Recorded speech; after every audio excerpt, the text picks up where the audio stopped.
Welcome to everyone joining us today online for the second presentation of this academic year and what is now our fifth year running the ASRI Distinguished Lecture Series.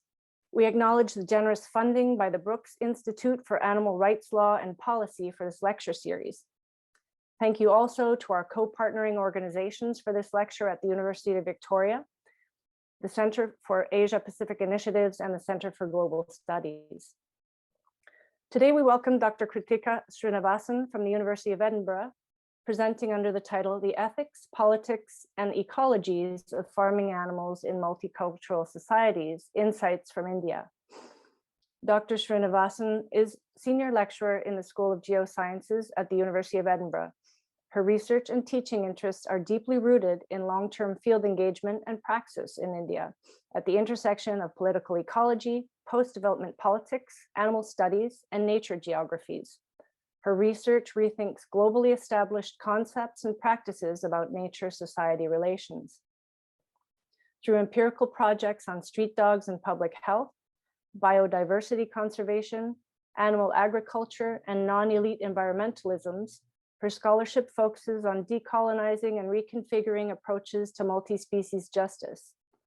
We will have time following her presentation for a Q&A, so please post your questions in the chat and I'll try to organize those and then read them out. So with our warm welcome to Dr. Srinivasan, we turn it over to you. Thanks, Lisa. Well, thank you for inviting me and thank you all for being here. I think the paper that I'm going to be presenting has been circulated. So if at any point during my talk, if any of you, wish to kind of raise any questions or even interrupt me, feel free to do so. I'm not fully sure how we're going to manage that in Zoom, but anyway, that's So it's I would like this to be quite discussion oriented if possible. But okay, so anyway, I will get started, and I would like to start by talking about something that happened in early 2017 when one of India's most prominent environmentalists published an article titled "Why I Would Not Advocate Vegetarianism." In this essay, Sunita Narayan, who is the head, one of the founder directors of the Center for Science and Environment, identifies 4 reasons for her position. The first is to support India's religious and cultural diversity and the different eating habits they entail. The second is because meat is crucial for the nutritional security of India's people, especially India's marginalized and poor people. Third, it's because livestock farming in India is not as impactful as elsewhere because it relies on crop residues and grasses.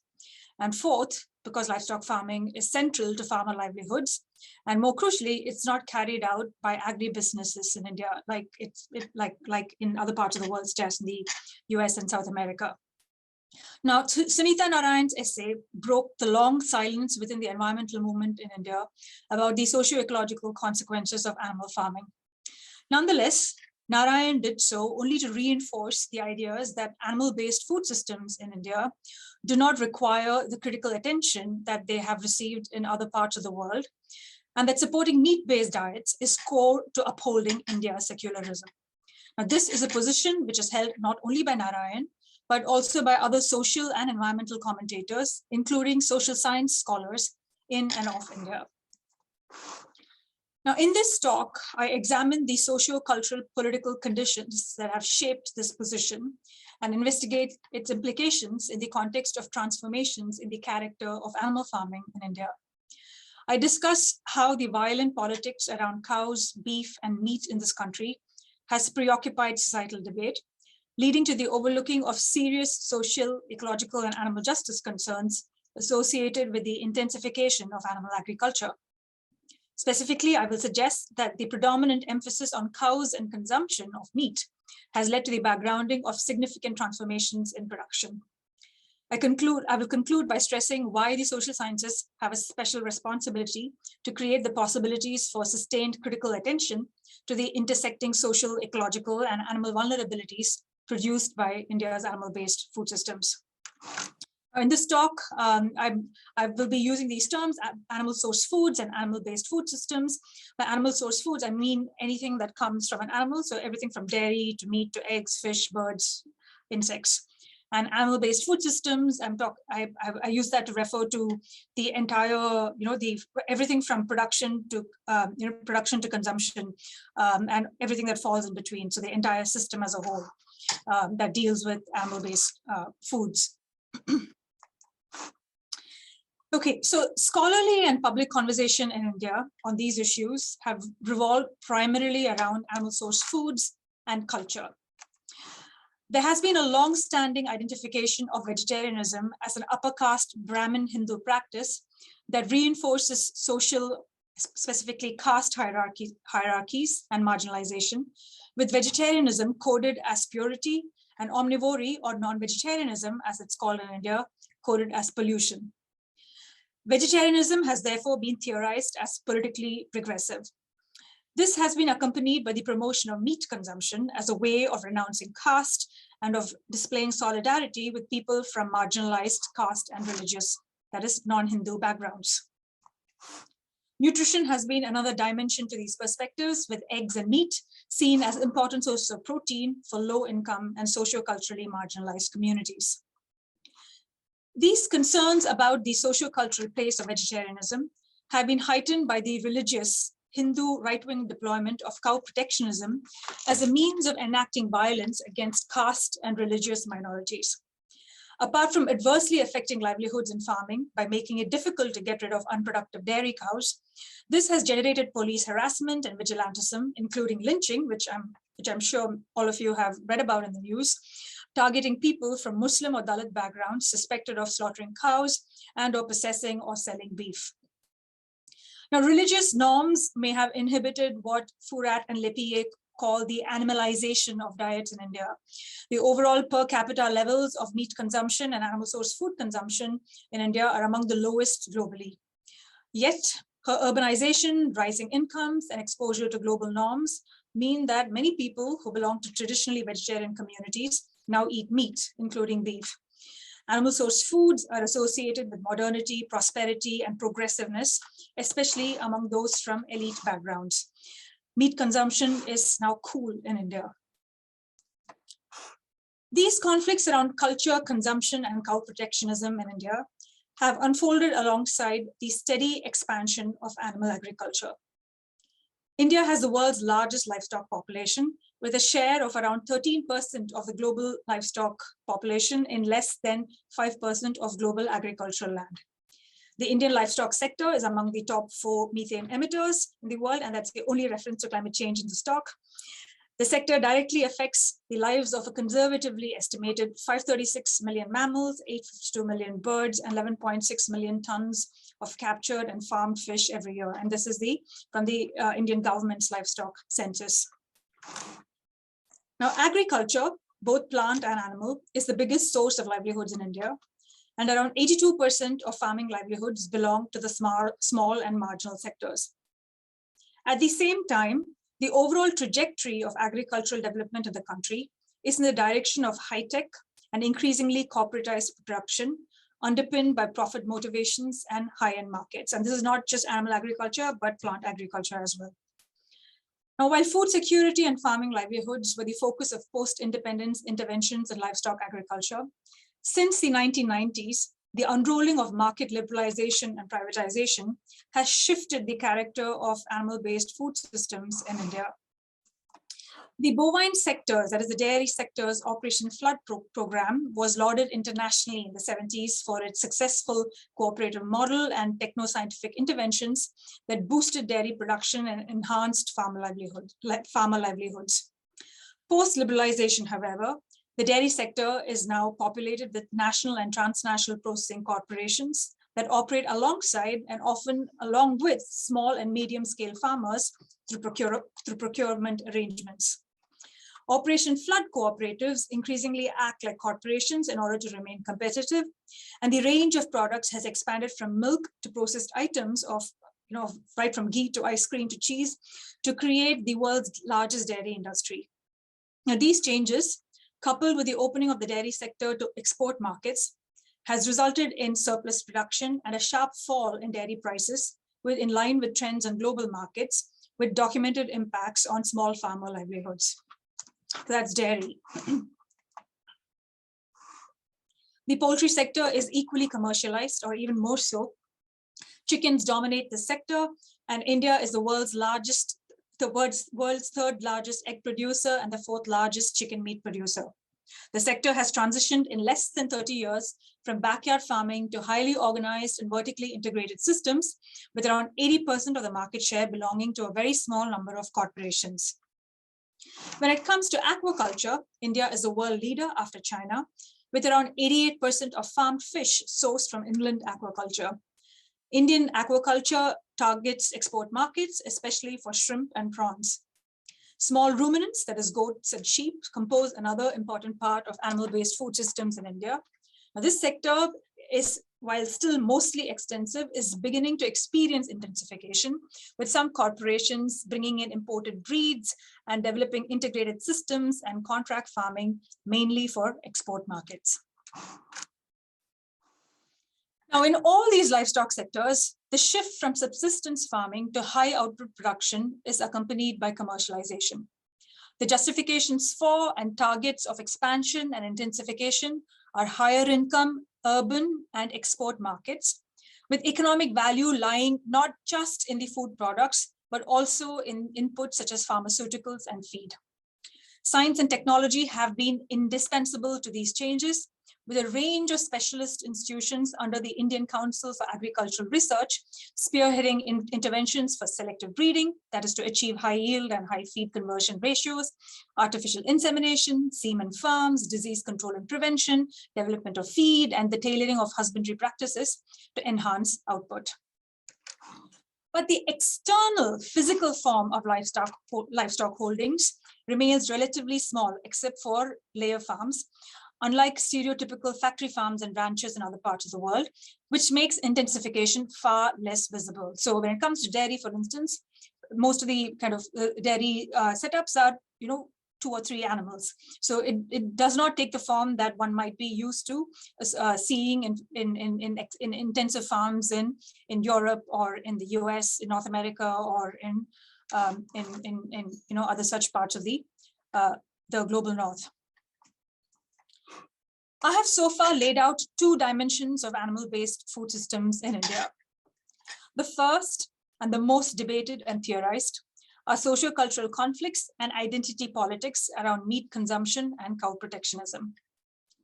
The second is the scale and character of livestock production.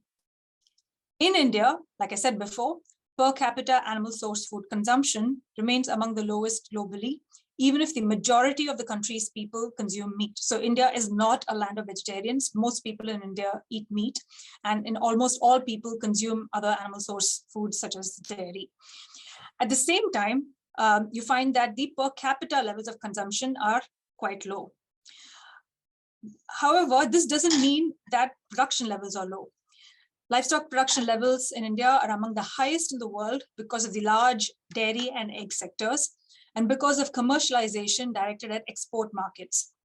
Religious barriers to the consumption of meat or beef have not inhibited the commoditization, intensification, and expansion of animal agriculture, which targets high value in country and international markets.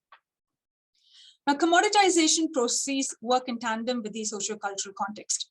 This is evident in the sectors of livestock agriculture, which have experienced the greatest growth and hold positions of global leadership in production and export. And these sectors are dairy, poultry, and fisheries. These are sectors that are focused on foods, such as dairy, chicken, and fish, that are not subject to religious prohibitions in multicultural India, unlike beef and pork. At the same time, the Hindu taboo on beef sourced from cows is circumvented by the mechanism of export of meat from dairy, buffalo, and cattle, making India a world leader in beef exports too. So that's the first 2 dimensions that I've discussed so far. A third dimension is the materiality of livestock production under the specific socio-cultural context and the political economic trajectories that I've just covered. Now, commercialization changes husbandry cultures and practices because of its high output goals. It produces techniques of breeding, rearing, feeding, health management, transport, and slaughter that are different to what is seen in subsistence agriculture. The commoditization of animal farming, coupled with the socio-cultural political context, produces distinctive animal and ecological vulnerabilities in addition to social impacts. For instance, cultural vegetarianism and cow protectionism in India have worked to produce uniquely adverse life experiences for the country's bovine population. There's both cattle and buffalo. The dairy industry in India is built on high productivity technologies similar to what's seen in richer parts of the world. Repeated pregnancy through artificial insemination, early separation of calves from their mothers, use of chemical and pharmaceutical inputs to increase productivity and manage disease caused by over-milking and poor living conditions, the exploitation of select males for their semen, and the regular disposal of male, unproductive, and spent animals. From the perspective of individual animals, that are caught up in the dairy industry, these adverse life circumstances are experienced much before the point of slaughter, which is what religious cow protection discourses are centered on. And this is seen across the board, whether in smallholder rural operations, those that operate in urban settings, or in the emerging mega dairies. The varying cow protection regulations across the different states in India, which mean that spent or unproductive cows and male calves are either transported across the country to states where their slaughter is permitted or let out loose to starve, both outcomes which have serious negative consequences for the animals. Now, in all these cases, cultural norms, affective bonds, and even a sense of kinship between people and farmed animals coexist with husbandry practices that entail exploitation of and violence towards farmed animals. At the most, these kinship bonds temper harmful practices, such as through decisions to sell animals through a middleman instead of directly for slaughter, or to not feed cattle urea molasses. While the mechanics of dairy farming offers a window to the often unseen life experiences of individual animals, the sector's ecological impacts have been even more under-debated, partly because of the narrative that smallholder dairy farming is by default low footprint in character. Now, this is an assumption that needs revisiting in contemporary India. The success of India's Operation Flood has resulted in the displacement of indigenous breeds of cattle by hybrid varieties, mainly crosses of Jersey and Holstein, that have higher yields, but also require more by way of pharmaceuticals and feed. The enclosure of common lands across the country has meant that grazing is increasingly difficult, resulting in greater tethering and reliance on cultivated fodder and concentrated feed, as well as an overall deficit of fodder and feed in the country. The cooperative model established by Operation Flood requires the use of technologies such as pasteurization, processing for conversion to high-value products such as butter, ice cream, milk powder, ghee, cheese, and refrigeration and transport to convey the milk aggregated from smallholders to urban and export markets. Now, all of these have footprints or hoof prints, like the geographer Tony Wise refers to it. Now, in the poultry sector, a handful of corporations dominate the sector in the country and manage all aspects from research and breeding to retail supply through vertically integrated systems. Contract farming is common, wherein chicks are contracted out by the parent company to individual farmers, often via intermediaries, for the growing or laying stages. While broilers are reared in sheds because cages damage flesh and reduce sale value, layers are kept in tiered cages in large facilities, because the quality of flesh is unimportant as layers are used primarily for eggs. Now, both broiler and layer farming are technology and resource intensive in the use of specialized feed supplied by the parent company, management of water acidity levels, maintenance of artificial lighting in the case of layers to induce laying, chemical and pharmaceutical inputs for disease prevention, growth promotion, and biosecurity, and of course, energy, water, and chemical inputs used in processing, transport, and marketing. I will now read from my field notes on a visit to a broiler growing facility in the Kerala-Tamil Nadu border to offer a snapshot of what the industry entails in terms of impacts on socio-ecologies and animal lives. On the 7th August 2018, we visit a broiler grower farm in Palakkad in Kerala. This farm has a house where the owner Gopi lives whenever he has a batch in place. Each batch involves the growing of day-old chicks until they're ready for slaughter at around 2.7 kilos and 40 days of age. The farm processes 6 batches a year with 28,000 birds per batch batch housed in sheds with 4,000 to 8,000 birds each. My first thought when we reached the poultry sheds filled with 14-day-old chicks is that it is not as bad as I had expected. They're not crammed against each other, and there is space to move around. It is cleaner than many of the animal shelters in India that I have visited. It was not smelly, at least not enough to bother my nostrils. There are food and drinking water containers dotted around the shed. The floor is littered with litter made from rice husk, which is removed after every batch and used or sold as manure. I quickly realized, though, that the scene will look very different at full growth, that is by day 40. These chicks are very young. We are told that the recommended bird space ratio is 1 bird to 1.2 square feet. The birds have patchy feathers with red skin showing through here and there. I realized later in the week that they are remarkably silent. Their silence becomes apparent only in relation to the noisier country bird breeding farm that we visited later. Gopi describes the process. It is full integration, he tells us. Venki's, the parent company, followed by Srinivasa, an intermediary, followed by growers such as Gopi, who are linked to traders by Srinivasa. 1-day-old chicks are delivered and kept in rounds under a bulb for warmth. These rounds are metal sheets that can be folded into circles and are used to confine chickens, whether as young ones or when medication is needed, or as I soon discovered, during weeding. At the hatchery, the chickens are vaccinated against Marek's disease. On arrival at the grower farm, the chickens are administered vaccines against Ranikhet and infectious bursal disease. A liver tonic is given once to every batch. They are also given a dose of enrofloxacin, an antibiotic, as a prophylactic on the first 3 days. The feed, composed of maize, soya, vegetable oil, and nutritional supplements, medicines, and disinfectants for the water, are all delivered by the same company that supplies the chicks. They also arrange to buy back the grown birds for a fixed price.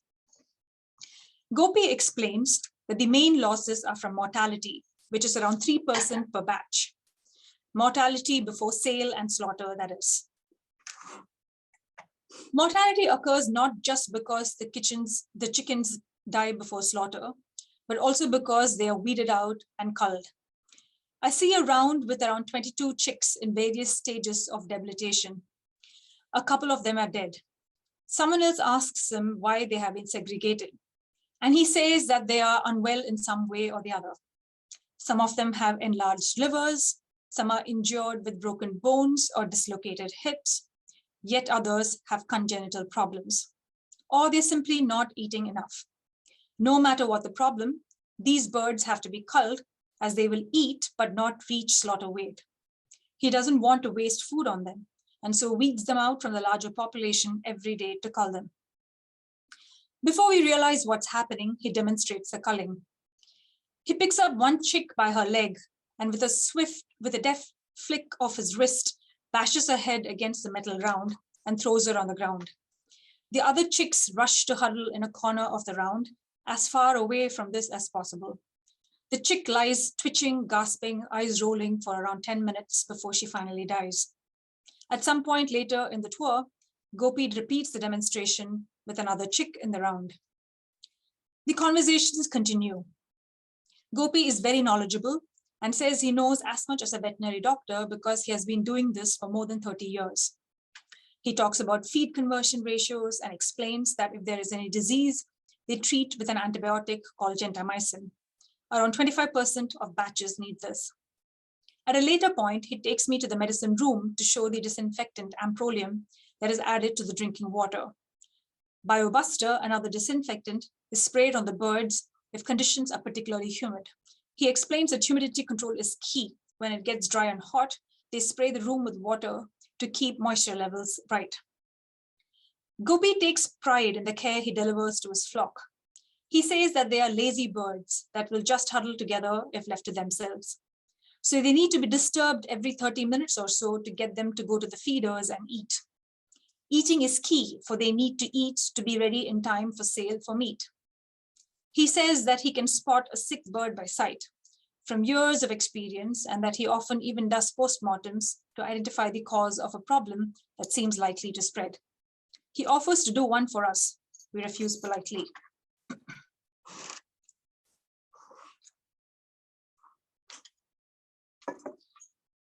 Animal agriculture in India is a key source of livelihoods for small farmers. But at the same time, it is increasingly dominated by corporate players, whether industrial houses who contract out to small farmers, or cooperatives that have adopted corporate modes of functioning, like the dairy cooperatives that I discussed earlier. They are also dominated increasingly by market logics that are directed at high outputs for high profits. The livelihood displacement caused by corporatization in animal agriculture in India has already been under discussion, especially with reference to dairy, where research shows that the combination of rising input costs, entry of corporate players, and exposure to international markets have made dairy agriculture increasingly unviable as a source of income for small farmers. In the poultry industry, while many contract farmers do make profits, farmers and veterinary doctors in Gudalur and Palakkad, places where I've done research, spoke of others, especially small-scale farmers, who had been displaced because of the financial investment needed to set up the facilities required to enter contract farming, or who had become caught up in debt traps because of loans taken to meet the setup costs. Because for contract farming, the parent company dictates exactly what the facility ought to be like, and it's not a low-cost investment, startup investment that is required. And there are loans that are offered by various banks for this. And many of the farmers get caught in debt traps, unable to pay off these loans, because after a few cycles of doing such farming, they find that they are unable to meet the targets set by the parent company. Therefore, they're not paid what the contract promises them, and or they suddenly have disease outbreak and the birds die. So it's a very kind of it's an enterprise full of risks which smaller farmers are unable to bear. Now, this is corroborated by research that shows that both fixed and variable costs of broiler production are highest and profitability lowest in small-scale operations as compared to medium and large-scale ones. Now, both the poultry and dairy sectors in the country have been linked to adverse human health impacts due to the use of pharmaceuticals and chemicals, hormones, urea, detergents, oxytocin in the case of dairy, and antimicrobials in the case of poultry, leading to the emergence of markets for antibiotic-free chicken and eggs and organic milk products free of various contaminants. Less examined are environmental justice impacts. Conversations in Gudalur and Palakkad on this revolved around layer facilities, which were described as creating zones of extreme pollution in the surrounding areas and as being protected by high levels of security, which make non-covert access next to impossible. Equally, the impacts of the diversion of food crops and the land used for food crops to animal feed, which generates higher value end products, that is the food versus feed conflict, on the nutritional requirements of the country's vulnerable people have been overlooked. The bulk of the poultry sector is built on the use of specially formulated feed and supplements. The country's poultry sector has driven the expansion of maize cultivation, with 50% of India's maize production going into poultry feed and a large portion exported to Southeast Asia for the same purpose. Other sectors, especially dairy, are moving in that direction for reasons of productivity and laws of grazing lands, with feed and cultivated fodder becoming high-cost inputs. The debate around nutrition in the context of animal agriculture has centered around how right-wing religious discourse and initiatives deprive marginalized communities of access to eggs, meat, and beef. This position disregards res and sense insights about how markets respond to effective demand, that is, the financial capacity to procure a commodity and not need, in this case, nutritional or livelihood needs. These insights are applicable to India's animal-based food systems in two ways. First, commercial animal agriculture makes food crops, such as grains and soy, more inaccessible to socio-economically poor communities by diverting them and land to the livestock feed industry. And second, current trends in animal agriculture in the country are oriented towards high-value products and not towards meeting the nutritional needs of India's economically poor people.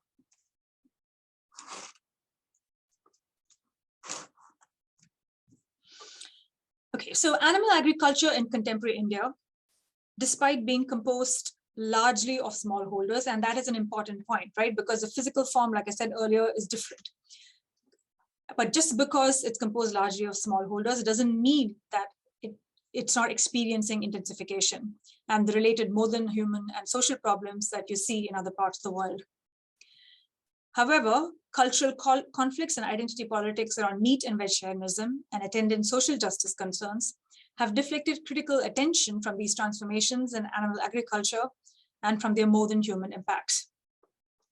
As a consequence, the ecological and animal well-being impacts of India's vast and growing livestock sector have remained relegated to the margins, with such concerns dismissed or condemned as founded on regressive right-wing motivations, or at best misplaced bourgeois worries.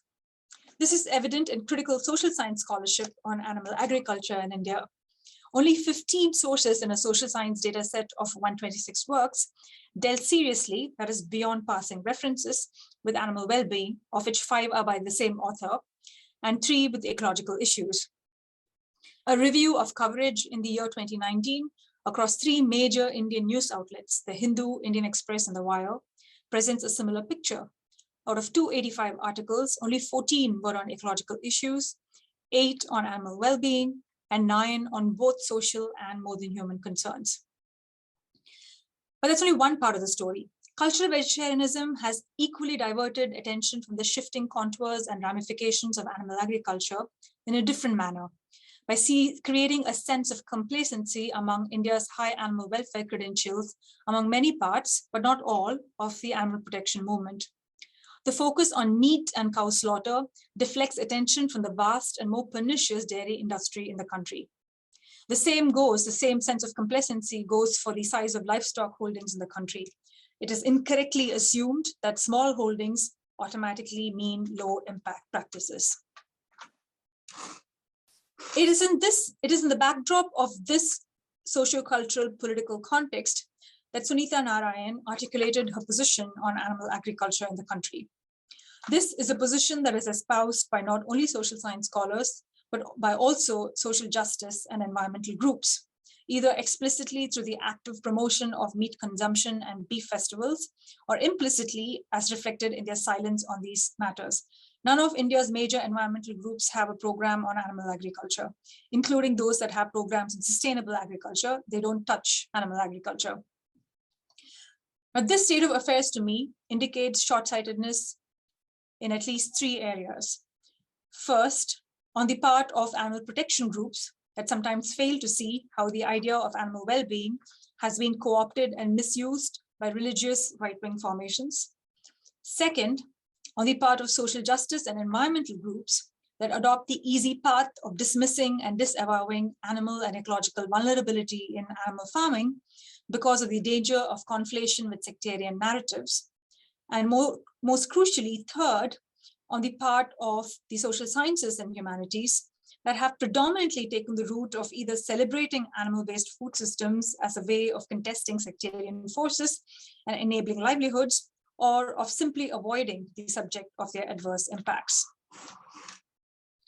The challenge is whether and how scholarship and various justice movements can develop more nuanced approaches on these matters, something akin to what political theorist Claire Jean Kim calls multioptic vision. I'll give you a few seconds to read her definition of multioptic vision.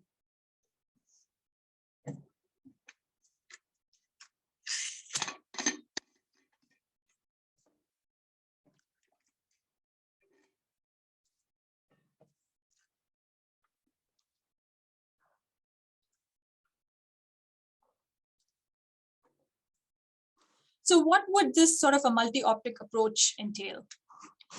A first step would be to disentangle, that is, make clear distinctions between discourses of vegetarianism and cow protectionism that target socially marginalized communities, and disentangle these from ethically motivated narratives that focus on animal well-being and ecological impacts. Now, this is a task to be particularly taken up within scholarly circles, which continue to conflate the two.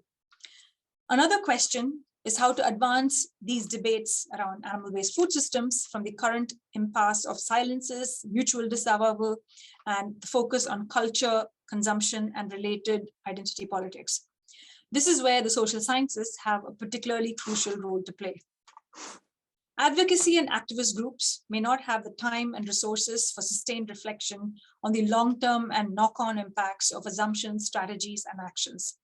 Within academia, the relative distance from having to deal with the everyday complexities and contingencies of practice offers the space and opportunity to critically explore and initiate ways of understanding and addressing interlinked concerns. One set of issues that need deeper social science inquiry revolve around critically examining narratives about the benign character of livestock farming in India and understanding how the interplay between everyday farming and the political, economic, and socio-cultural context shapes material relations on the farm with consequences for animals, ecologies, and people. Now, this entails the need for a shift away from the focus on consumption and cows to spaces of production and their political, economic, as well as ground level correlates. Now, such analysis of animal agriculture specific to India's social, cultural, political, and more than human context would shed light not only on under-examined animal, ecological, and social vulnerabilities, but also form foundations for conversations among practitioners, both within and across social, ecological, and animal justice movements. And that is where I think the social sciences, which don't, like I said, which don't have to kind of, deal with the politics and the everyday difficulties of actually doing, campaigns can play a really important role. So yeah, so I will stop there. Thank you for listening to me. Thank you very much, Dr. Srinivasan. That was fascinating. Really complex situation that you're tackling here. So please, everyone, I see some questions coming up in the chat. That's great. I just wanted to start off with back in 2009 or 2010. I have a friend in India who's a professor at IIMA, and at that time he's a scholar, he's a professor, he's a deeply compassionate person, an activist, but had been arrested multiple times protesting slum demolitions. Admitted things like interspecies community, but at the same time said to me something that I found quite shocking. He said, "I just want to eat a steak." This was in Gujarat. I was like, "What?" And he said, "Yeah, I just want to eat a steak." And it took me a while to understand. He was so frustrated with this sort of hypocritical, sanctimonious, saffron ruling elite that on the one hand portrayed themselves as so pure because they didn't eat beef, while at the same time the same people were engineering, implementing, espousing the most violent and retrograde social and economic policies. So I get his frustration, but I'm just wondering, how do we, especially those of us in the critical animal studies from this optic, how do we go about enlisting as, or bringing to the table, maybe not enlisting as allies, but at least bringing to the table folks like that?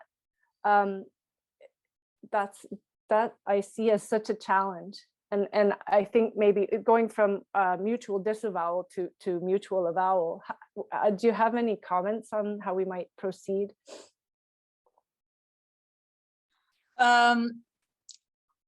Yes, and I think so. Some of my last points were about that. I think the social sciences can, again, play a really important role there, and especially in a place like India, where the social sciences and academia have always played a really important role in public debate and in civil society debate, where we have the kind of the time and the opportunity and the capacity to actually sit down and disentangle all of these like kind of really kind of muddled debates. And so I think part of it is it's a question of, like, explaining things again and again. So that's one part of it. But on the other part of it, the other thing to mention is that things also, like, obviously just explaining things to someone is not going to have an immediate impact. And I know there was I think October last year, there was an online discussion organized by a group called Animal Left in India, which did precisely this. It brought together people they brought together human rights activists, it brought trade union activists, it brought together animal protection activists to talk about basically animal rights in India and how do we kind of form alliances across different justice movements.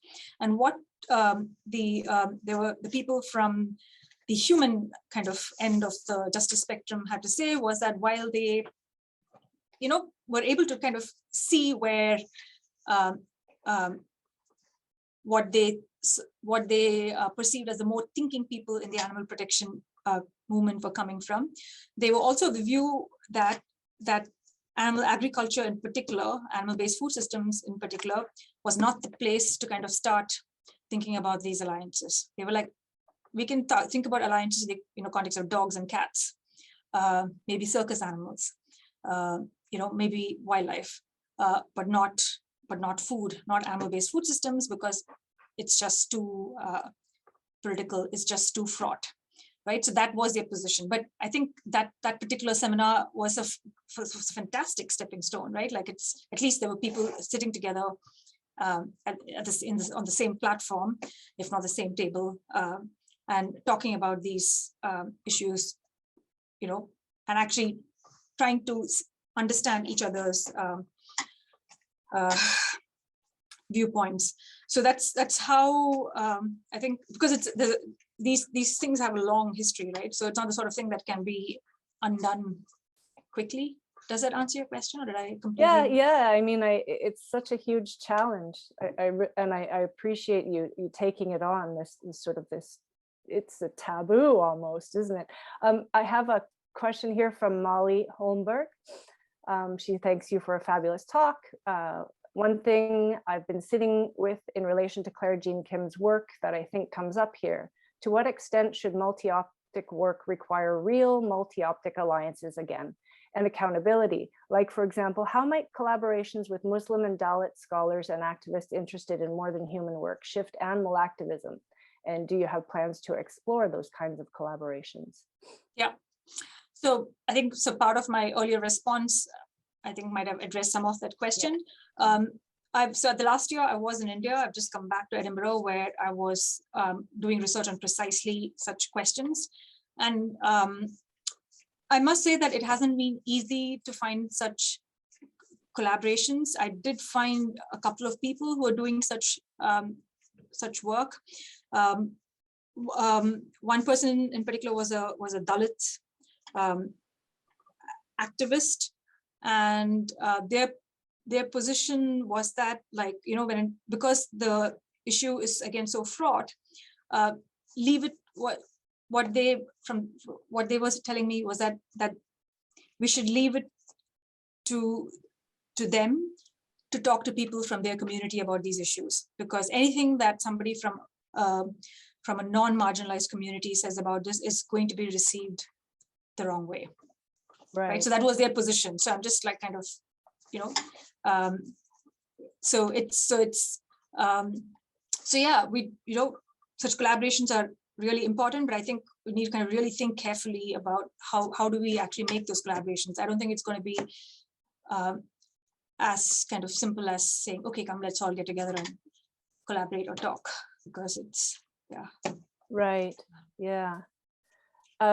Okay, here's from Kristen Stelt, a two-part question. Can you comment on the economics of the dairy industry? It would seem that keeping cows past their quote unquote usefulness is an economic burden on the dairy owner, and then instead they need to gain some income from selling this cow, as happens in dairy industries in other parts of the world. What is the economic structure of the industry with the cows when they are no longer quote unquote productive? And then continuing, in other words, is the reality that almost all dairy cows are indeed sold off at some point, even if that sale is not allowed and indeed is dangerous for the cow's owner, despite the rhetoric of cow protection. Buffaloes are, of course, quite easily sold. That definitely was the reality till recently, but in some of the kind of the northern states now where vigilantism is quite active, I think what happens is that they just kind of let loose when they are, because the owners are unable to find middlemen to sell them on. So what happens is in general is that like unproductive cows are sold to a middleman who then sells them on for either slaughter or for transportation or mostly to a state where slaughter is allowed. But like we're saying, in after the kind of recent cow protection regulations that have been passed in some states of the country where there's a lot of vigilantism, this has changed a little bit where they just kind of let loose, and which creates all kinds of problems, obviously for the animals themselves, but also for, there are lots of issues around crop raiding by these like starving cows that are roaming the countryside. So it's created a different set of issues. So yeah, so the economic structure is that they are sold for, right, even if even if there's not much money to be made by selling them, it's dairy farmers just cannot afford to continue taking care of their cows once they stop producing milk at a level that is sufficient enough to warrant the to kind of meet the costs of inputs. Right. Here's a question, another two-part question from Kishore Dar. How long would it take for India to emerge as a superpower of zoonotic diseases as the food habits of its, quote, developed, globalized, and civilized, unquote, citizens radically alter? And then continuing, what measures can be taken by the Indian meat industry and animal agriculture to improve the situation? First question, hasn't it already emerged as a superpower of zoonotic diseases? I don't think we have to wait for that to happen. Second question.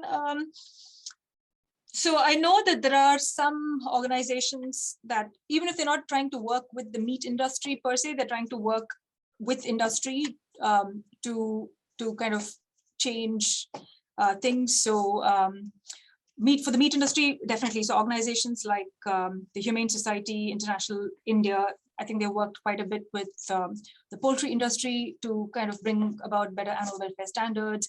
PFA, Uttarakhand has again been involved in trying to improve, bring about better welfare standards in again when it comes to poultry farming, especially layers.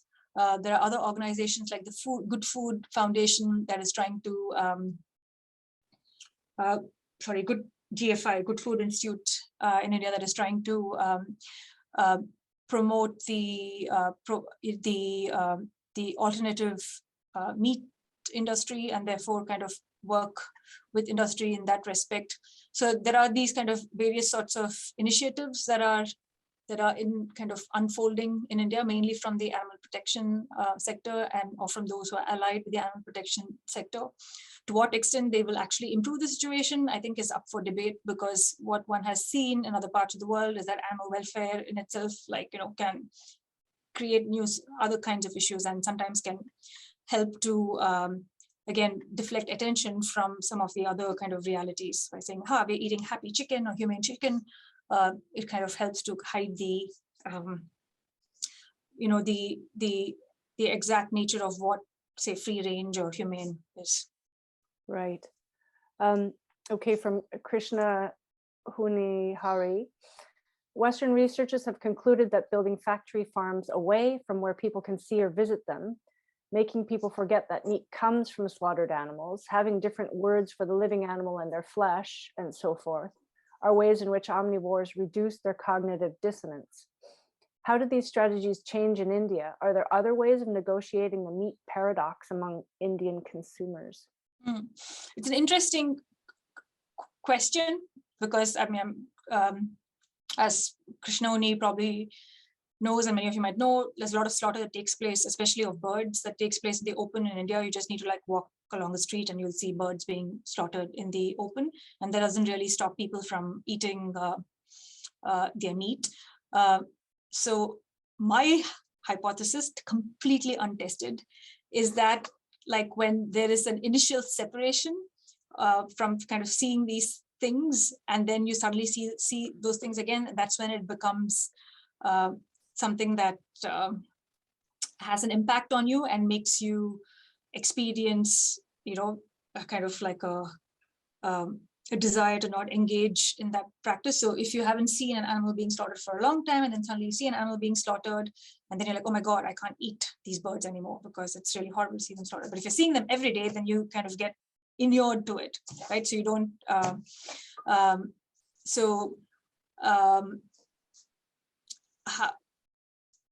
I'd like, are there other ways of negotiating the meat paradox? I don't know, maybe Krishna Unni could say a little more about what he means by the meat paradox. Hello, can I speak? Sure, yeah. Yeah, thank you. My video can't be on because the internet is a little bad here. So meat paradox, I came across the phrase from other researchers who about omnivores who try to balance their love for animals with the fact that they have to eat animals. So the cognitive dissonance that is produced by this double possession. So from where I come from Kerala, this central Kerala district called Thrissur. Over here, the beef stalls will often have the skull of the slaughtered animal right in front, just so that people will know that it is a freshly slaughtered animal, and they can see the face of the animal that they are going to eat. So I think that what enables people to bypass the horror of that fact is also that they put animals like buffaloes or cows or chickens, they put these animals into a category of being always already food. So it is not really possible to think of these animals as anything else because they are raised for food, they are bred for food, they live like always already food. So I think that also is a strategy that helps in, you know, bypassing this whole cognitive dissonance, if at all. Yeah, it's quite makes sense. Okay, I have a question from Angus Taylor, which I think you've touched on a little already. How would you assess the current strength of the movement in India to break free of sectarian discourses and to understand the need for ethical narratives regarding the worth of animals? Is there much cooperation with animal protection and liberation movements in Western countries? The animal protection sector in India has changed a lot over the last 10 to 12 years. And now you have a number of, earlier there were just, I think, a couple of national level organizations, but now we have quite a few. And some of the newer ones which have emerged over the last 10 years or so are doing precisely this, right? They are very careful to avoid engaging in or kind of keep themselves separate from problematic narratives, problematic coalitions and collaborations or alliances of convenience. And more recently, over the last year or so, I think at least one or two of them are trying to kind of explicitly, you know, the ones that, for instance, were there at the Animal Left seminar, are trying to, like the Federation of Indian Protection, Animal Protection Organizations, they're trying to explicitly challenge some of the unthinking ways in which animal protection work has taken place in India. But that's like a few large national level organizations. At the kind of the local and regional levels, especially when it comes to animal rescue work, as opposed to animal advocacy undertaken at the national level, you find that, which is in a way understandable, that those practitioners are mainly interested in doing whatever they can to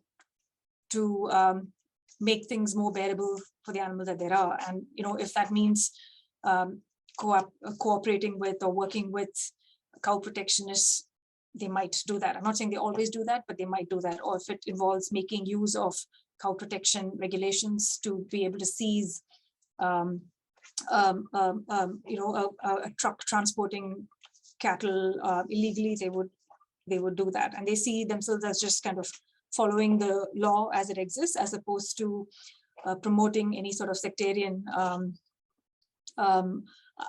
ideal or value. But such work can be misinterpreted or understood differently by people from other justice movements. So I guess when you say how would you assess the current strength of the movement, I would say the animal protection movement in India is it's very diverse, and so how different parts of the movement address these issues there's a lot of variation in that. Is there much cooperation from animal protection movements in Western countries? There are some of the bigger animal protection organizations in other parts of the world do have a presence in India, like Mercy for Animals, the Humane Society. I think WPA is trying to make an entry. So there is cooperation. There are some funding flows, though that has become much more complicated now with the new FCRA regulations. So there is cooperation. I guess the challenge would be to, and I think some of them have done it well so far, is to be able to kind of tailor learnings from other contexts to India, because it's a very kind of specific and distinctive set of issues that are at stake there. So there's no point, for instance, in promoting vegetarianism in India. I think that would be counterproductive. While an animal protection group in the UK or in Canada might well choose to promote vegetarianism as a kind of stepping stone to veganism. But in a place like India, I'm not fully sure if that will work, and whether animal protection groups and movements from Western countries are able to see that and understand that and contour their approaches accordingly in India is something left for debate. Right. Here we have a question from Manisha. Thank you, Krithika, for your excellent analysis. Do you think there's space in policy or lawmaking in the Indian context through multi-optic vision to, on the one hand, support and engage in listening, consultation, introspection, accountability on all sides, but to also emphasize that where the lives or deaths of animals are at stake, or stake in the animal use at issue, that prevent, sorry, I'm not reading this correctly, preventing the death of any being must be non-negotiable, right? So as Manisha knows, Indian law has done a lot for the animal protection and environmental movements on the animal protection and environmental fronts. But I think the issue with law is that it also depends a lot on the political context. And I think the current political context, it's not necessarily very, or let me just forget about current or future or past, right? So what laws are passed and how effectively they're implemented would depend on political will and the political situation. And so I guess when you say, do you think there is space in policy or lawmaking, I think you can't think about space in law or policy without also thinking about the political situation, which obviously can also kind of vary across the country. And as I'm sure you know, that a big issue in India, given its size and diversity, has been that even when there are fairly good laws, implementation has been a huge issue. So for instance, I think from the 1960s, we've had a law that says that you can't carry chickens upside down on bikes, but that happens every day. Live chickens, that is. So, and to emphasize where preventing death of any being must be non-negotiable, I think some of the more charismatic animals, such as dolphins, for instance, this has now come up as an issue in Indian, especially court judgments, whether the law itself will kind of see that as a non-negotiable, preventing death of any being. I don't know. Isn't that like a bit utopian? Yeah, well, would be nice, wouldn't it? here we have a comment from Krista and Stilt. It makes me wonder why all dairy farmers don't deal only in buffalo, since they can be easily sold off, or I suppose less tricky-ish than with cows. Despite the difficulty in maintaining cows, there are reasons that they are kept by dairy farmers that I seek to better understand. I think that could be due to ecological conditions. I don't think buffaloes can be kept everywhere. But that's me speaking as a non-expert on the mechanics of dairy farming. So I think it could be because of that. And also cow milk is valued more than buffalo milk. Buffaloes became such a big part of the dairy industry only during Operation Flood, when the emphasis became on fat content of the milk as opposed to other kind of qualities. And so buffaloes produce milk with higher fat content. And so you find that the dairy industry started using buffaloes in, I think, much greater numbers than they did before. But now cow milk again is kind of making a reappearance for health reasons with this A2 milk, and I don't know why it's considered more healthy, but these kind of indigenous breeds of cows and their milk being better than the milk that you get from both hybrids and other kind of animals. So I think it's a combination of whether what animals are suited to a particular geophysical area, and these kind of the broader questions around what kind of milk is valued would probably answer this question of why don't all dairy farmers keep only buffalo. Right. I just wanted to,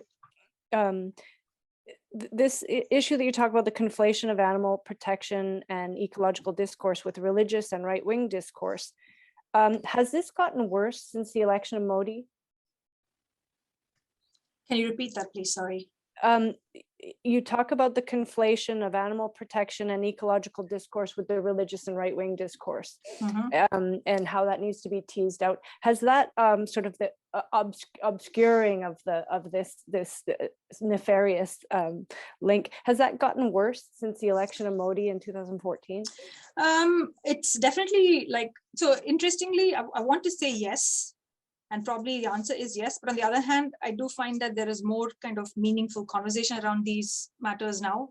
And I think it could just be that because there are more people talking about it, even if they're still the minority, like talking about it in a meaningful sense, not just saying, that it's all rubbish or it's all the other way. But obviously the fact that the current political context has made cow protectionism such a huge, big public issue makes things way more difficult. And perhaps the extent of it's difficult for me to separate out what might be just like an evolution of things, so that there are more initiatives around discussing these issues in a nuanced and multi-optic way. Whether there have been more such initiatives if it weren't for the kind of the political situation over the last 6-7 years, I don't know, right? How do I know? So it's, do you get what I'm saying? Yeah, it's difficult. Yeah, it's hard to tease it out. Yeah. Manisha had a follow-up question here in relation to the comment about not focusing on promoting vegetarianism in India. Would you make the same point about veganism? She continues, I have argued that some of these dominant narratives opposing veganism that are based in concerns about valuing marginalized human groups can be circumvented by promoting veganism and emphasizing the opposition in veganism to dairy. This arguably gets the focus away from cows, beef, and flesh and focuses it on dairy, which Hindus use ubiquitously. Do you think this is a viable strategy to spotlight animal ethics, but distance the discussion from sectarian politics? Totally, but I would say if I were a kind of a campaigner, I would just focus on dairy and not veganism. I would start with dairy. And I think if you start talking about dairy, it would make people think of, because veganism, a lot of, just say a social justice advocate, they may not be able to kind of make out just veganism might sound like vegetarianism. So for the kind of the pure optics of it, I would probably just talk about dairy and then take it from there. But yeah, obviously it makes, if you had to kind of pick between the two, I would obviously, advocating veganism is a far more sensible strategy in a place like India. Interesting. Yeah. And then Kishore had another question. Do you think that those who have passion to consume animals can ever have real compassion for animals?